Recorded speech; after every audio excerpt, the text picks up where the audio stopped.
Just picture it, a multi-million-dollar estate somewhere in Santa Barbara County. I'm imagining some really green lawns, some perfectly manicured gardens, and a McMansion that's only a little bit smaller than the Louvre. And inside, we've got a group of very well-dressed 30 and 40 and 50-somethings together. Now, the mood is pretty good. People are excited. Of course, the food is organic, and the wine is some kind of fancy California original.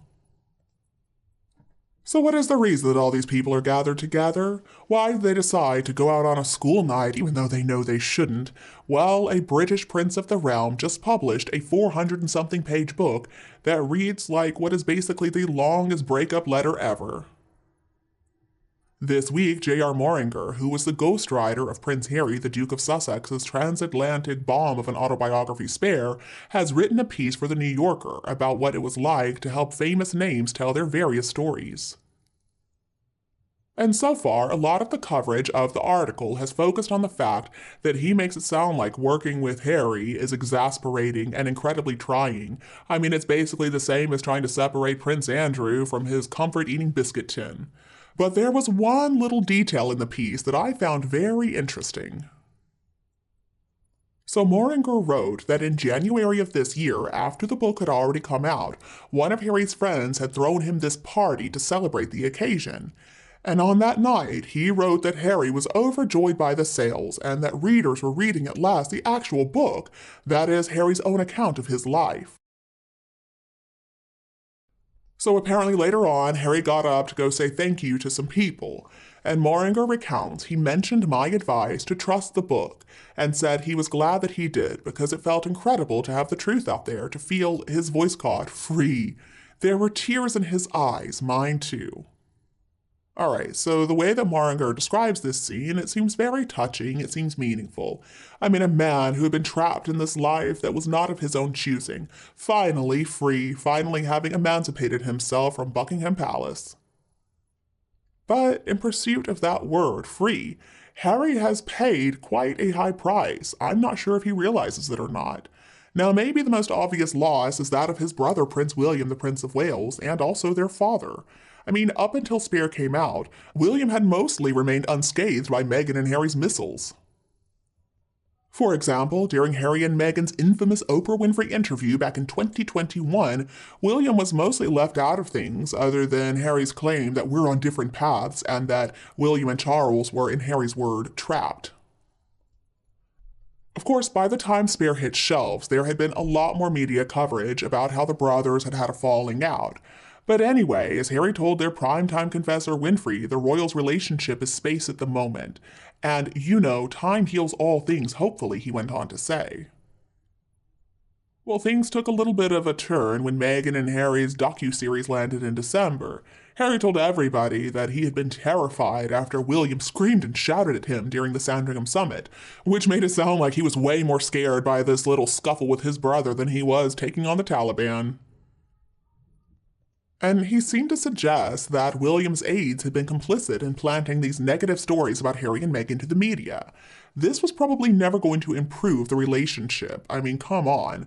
But anyway, none of this was really smoking gun territory.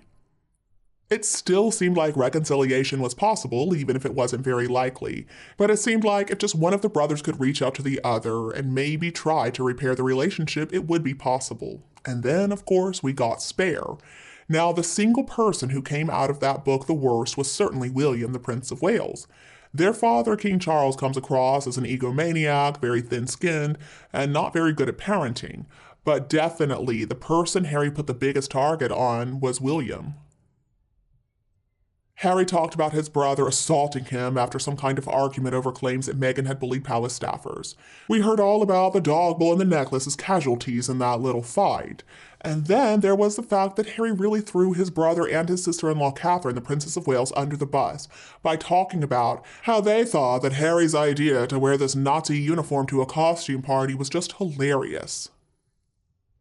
And maybe even more damaging was the fact that Harry portrayed his older brother as petty and jealous. He gave the example of him wanting to have nothing to do with younger sibling when they were both at Eton, him ordering Harry around, telling him to shave off his beard for the wedding to Meghan, and also William putting a stop to the happy couple tying the knot in one of London's greatest churches. So ultimately, the future King William came out from Spare looking like a bit of an a-hole. Of course, we cannot know what happens behind closed doors in the home of William and Catherine, but I'm sure that William was very upset about this. He was probably pretty pissed off. And William's closest friends quickly came out to defend him and to talk about exactly how angry he was. In the Times, they described that William was burning with anger and hurting. And then in the Daily Beast, his friends talked about him feeling utterly betrayed by Harry and even said that he hates him. Now that was back in January and now it's May, and since then there have been some suggestions of a little bit of a thawing in relations between Charles and Harry. There's been a phone call reported, or even perhaps more than one phone call, which may have even included a heart-to-heart. But contact between Harry and William seems to be nil. When it comes to Charles and Harry, it really is anybody's guess where things are going to go from here. And His Majesty has made it clear through unnamed sources showing up in British broadsheets that, in spite of all the attacks, he still loves his son. So there's still the possibility that these wounds could be healed, that hands are going to be stretched out across the water. But what about with William? Well, the way things are looking right now, it looks like a reconciliation between the brothers is very unlikely. So let's get back to that little word free. Well, Harry has purged and unburdened himself, so maybe he has found this elusive state of emotional and personal liberation. But it sure has cost him dearly. It has cost him what is probably the most meaningful and longest relationship of his entire life. He threw all of that away in the name of some kind of personal exorcism, which may only represent a temporary feeling of satisfaction. It really is a question of short-term versus long-term. And it seems like for now at least, maybe Harry did get what he wants. He wanted catharsis, he wanted a lot of money, and he wanted to see his name on the bestseller charts. Well, all right, Harry, you got all that. But I can't help but wonder if he ever thought about where this is going to leave him in the years to come. Now, if Harry required not one, but two cautionary tales in this area, then I'm going to present you with Exhibit A, Charles's 1994 Jonathan Dimbleby interview, in which he admitted that he was not really a great husband. And then, of course, there's Exhibit B, Diana, Princess of Wales' 1995 Panorama interview, in which she gave the world the infamous "Three of Us in the Marriage" line. It's pretty interesting that she didn't mention the various aristocratic types that she had been out with, but whatever. It's not difficult to understand why they did what they did. Charles was losing this media war of the Waleses, and also maybe he thought that controlling the narrative would work out in his favor. Well, of course it didn't. He only made himself look worse, and it sparked a whole debate about whether or not he could ever become king, after he had admitted to breaking the seventh commandment. And Diana didn't really do much better. Now, maybe she delivered one of the greatest zingers ever, but not long after the credits had rolled on that interview, Her Late Majesty informed the two of them that they needed to get a divorce, and that's an outcome that apparently Diana didn't especially want. So alright, both Charles and Diana got the satisfaction of getting people to listen to their side of the story, but at the end of the day, they also harmed themselves in the process. So Harry, in his pursuit of freedom, has not only sacrificed his relationship with his older brother, his only brother, but also his reputation in his homeland, where these days he's incredibly unpopular. I mean, even in the US, where venting is a hobby, Harry and Meghan's hour upon hour and page upon page of whining about the firm has cost them a lot when it comes to popularity.